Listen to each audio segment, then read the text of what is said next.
वैशाख का महीना बहुत ही शुभ माना जाता है और पूर्णिमा तिथि का विशेष महत्व है। इस दिन भगवान विष्णु और चंद्रमा की पूजा की जाती है। कहीं इस दिन सत्यनारायण व्रत रखते हैं और भगवान विष्णु के सत्यनारायण रूप की पूजा भी करते हैं। इस दिन दान पुण्य करना बहुत फलदायी माना जाता है। लोग गरीबों और जरूरतमंदों को भोजन, वस्त्र और जल का दान करते हैं। नदियों में स्नान करना इस दिन शुभ माना जाता है और पापों से मुक्ति मिलती है। वैशाख पूर्णिमा की तिथि 11 मई दिन रविवार को रात के 8:01 पर शुरू होगी, जिसका समापन अगले दिन 12 मई सोमवार को रात के 10:25 पर होगा। उदया तिथि के मुताबिक इस साल वैशाख पूर्णिमा 12 मई 2025 को रखा जाएगा। इस दिन ही वैशाख पूर्णिमा का व्रत, स्नान, दान भी किया जाता है। पूर्णिमा व्रत कथा। द्वापर युग में एक समय की बात है कि यशोदा जी ने कृष्ण से कहा, हे कृष्ण, तुम सारे संसार के उत्पन्न करता, पोषण तथा उसके संहार करता हो। आज कोई ऐसा व्रत मुझे कहो जिसके कारण से मृत्यु लोक में स्त्रियां को विधवा होने का भय ना रहे तथा यह व्रत सभी मनुष्य की मनोकामना पूर्ण करने वाला हो। श्री कृष्ण कहने लगे, हे माता, तुमने अति सुंदर प्रश्न किया है। मैं तुमसे ऐसे ही व्रत को सविस्तार कहता हूँ। सौभाग्य की प्राप्ति के लिए स्त्रियों को दात्रिशत अर्थात 32 पूर्णिमाओं का व्रत करना चाहिए। इस व्रत को करने से स्त्रियों को सौभाग्य संपत्ति मिलती है। यह व्रत अचल सौभाग्य को देने वाला और भगवान शंकर के प्रति मनुष्य मात्र की भक्ति को बढ़ाने वाला है। यशोदा जी कहने लगी, हे कृष्ण, सर्वप्रथम इस व्रत को मृत्युलोक में किसने किया था? इसके विषय में विस्तार पूर्वक मुझे कहो। श्री कृष्ण जी कहने लगे कि इस भूमंडल पर एक अत्यंत प्रसिद्ध राजा चंद्रहास से पालित अनेक प्रकार के रत्नों से परिपूर्ण कातिका नाम की एक नगरी थी। वहाँ घनेश्वर नाम का एक ब्राह्मण था और इसकी स्त्री अति सुशील रूपवती थी। दोनों ही उस नगरी में बड़े प्रेम के साथ रहते थे। घर में धन धान्य आदि की कोई भी कमी नहीं थी। उनको एक बड़ा दुख था, उनके कोई संतान नहीं थी, जिस वजह से वह बहुत दुखी रहते थे। एक दिन एक बड़ा तपस्वी योगी उस नगरी में आया। वह योगी बाकी सभी घरों से भिक्षा मांग कर भोजन किया करता था, लेकिन उस ब्राह्मण के घर से भिक्षा नहीं मांगा करता था। एक दिन योगी गंगा किनारे भिक्षा मांग कर प्रेम पूर्वक खा रहा था कि एक दिन योगी गंगा किनारे भिक्षा मांगकर प्रेम पूर्वक खा रहा था कि घनेश्वर ने योगी को यह सब करते देख लिया। सब कार्य किसी प्रकार से देख लिया। अपनी भिक्षा अनादर से दुखी होकर धनेश्वर योगी से बोले, और सभी घरों से भिक्षा लेते हैं परंतु मेरे घर की भिक्षा कभी भी नहीं लेते हैं। इसका कारण क्या है? योगी कहने लगा कि आपके धर्म हमें इस बात की आज्ञा नहीं देता है, क्योंकि अभी आप गृहस्थ जीवन में एक सुख से वंचित हैं। आपके घर संतान होने पर मैं आपके घर से भी भिक्षा स्वीकार कर लूंगा। उन्होंने कहा कि जिसे संतान नहीं है उसके घर से भिक्षा लेने से मेरे भी पतित हो जाने का भय है। धनेश्वर यह सब बात सुनकर बहुत दुखी हुआ और हाथ जोड़कर योगी के पैरों पर गिर पड़ा तथा दुखी मन से कहने लगा कि आप मुझे संतान प्राप्ति के लिए उपाय बताइए। आप सर्वज्ञ हैं, मुझ पर अवश्य ही यह कृपा कीजिए।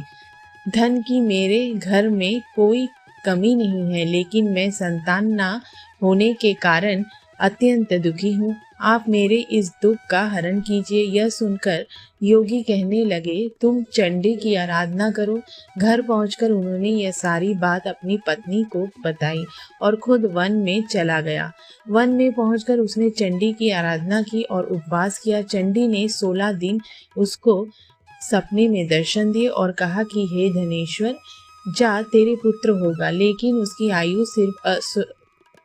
सिर्फ 16 वर्ष होगी। 16 वर्ष की आयु में ही उसकी मृत्यु हो जाएगी। अगर तुम दोनों स्त्री और पुरुष 32 पूर्णिमा को व्रत करोगे तो यह दीर्घायु हो जाएगा। जितनी तुम्हारी सामर्थ्य हो उतने के दिए जलाकर शिवजी का पूजन करना, लेकिन पूर्णमासी 32 ही होनी चाहिए। सुबह होते ही तुम्हें इस स्थान के पास एक आम का पेड़ दिखाई देगा, उस पर चढ़कर एक फल तोड़कर अपने घर ले चले जाना। अपनी स्त्री को इस बारे में बताना। सुबह स्नान होने के बाद वह स्वच्छ होकर शंकर जी का ध्यान करके उस फल को खा ले, तब शंकर भगवान की कृपा से उसको गर्भ हो जाएगा। जब ब्राह्मण सुबह उठा तो उसे उस स्थान पर आम का पेड़ दिखाई दिया और वह उससे फल तोड़ने के चढ़ नहीं पा रहा था। यह देखकर उसे बड़ी चिंता हुई। उसने भगवान गणेश की उपासना की और कहा, हे दयानिधे, अपने भक्तों के विघ्नों का नाश करने वाले, उनके मंगल कार्य को करने वाले, दुष्ट का नाश करने वाले, रिद्धि सिद्धि देने वाले, आप मुझे इतना बल दे कि मैं अपनी मनोकामना। इसके बाद वह पेड़ से फल तोड़कर अपनी पत्नी के पास पहुंचा। उसकी पत्नी ने अपने पति के कहे अनुसार इस फल को खा लिया और वह गर्भवती हो गई। देवी की कृपा से उसे बहुत सुंदर पुत्र पैदा हुआ। उसका नाम उन्होंने देवीदास रखा। माता पिता के हर्ष और शोक के साथ वह बाल बढ़ने लगा। भगवान की कृपा से बालक बहुत ही सुंदर था, सुशील और पढ़ाई लिखाई में भी बहुत ही निपुण था। दुर्गा जी के कथानुसार उसकी माता ने 32 पूर्णमासी का व्रत रखा। जैसे ही 16वां वर्ग लगा, दोनों पति पत्नी बहुत दुखी हुए, कहीं उनके पुत्र की मृत्यु ना हो जाए। उन्होंने सोचा कि अगर उनके सामने यह सब कुछ हुआ तो वह कैसे देख पाएंगे।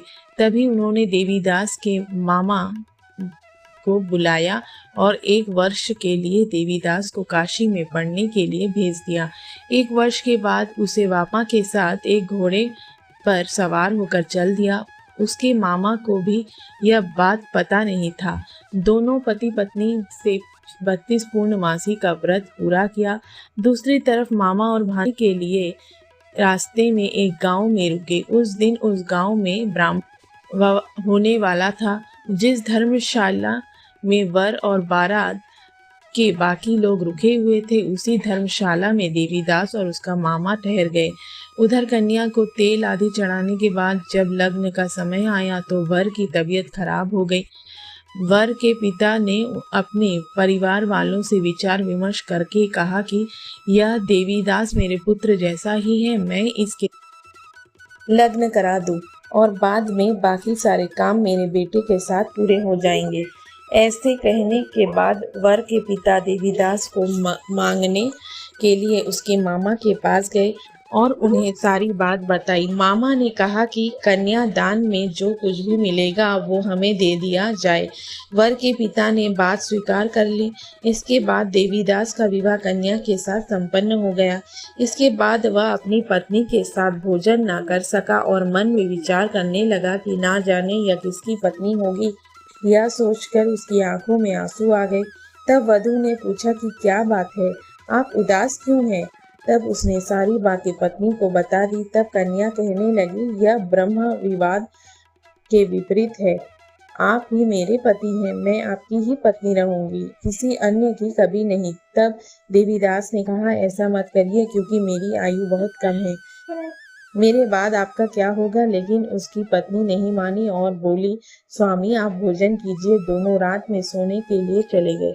सुबह देवीदास ने पत्नी को 4 नगों से जुड़ी एक अंगूठी दी और एक रुमाल दिया और बोला कि हे प्रिय, इसे लो और संकेत समझकर स्थिर चित्त होकर जाओ। मेरे मरण और जीवन जानने के लिए एक पुष्प वाटिका बना लो, उसमें सुगंधी वाली एक नव मल्लिका लगा लो, उसको प्रतिदिन जल से सींचा करें और आनंद के साथ खेलो कूदो।